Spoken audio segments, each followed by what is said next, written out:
OMER stock analysis and OMER stock prediction. In this 1-minute video, I'm going to show you exactly what I'm going to do and how I'm going to trade. I'm the only guy in this space with 40,000 videos and I have proof of everything. So I've seen what's making me money and what's not. First thing on the list is going to be that this is not that good, honestly. I know like a lot of people have like a lot of good freaking, you know, feelings towards OMER, but ultimately, man, this is like just a crazy bearish freaking market. I mean, unironical, I'm just looking to definitely take it down.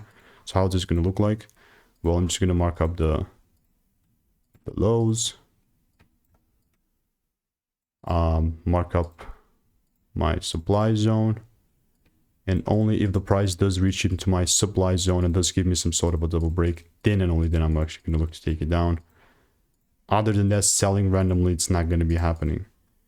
So yeah, that's how OMER is looking like. This is obviously not financial advice. I mean, for me to be bullish, honestly, I would just need to see breaks above 416. So yeah, we'll continue to keep you updated. And if you want to learn how I'm making 5-10K per month with our indicators, click the first link in the description and get my free emails.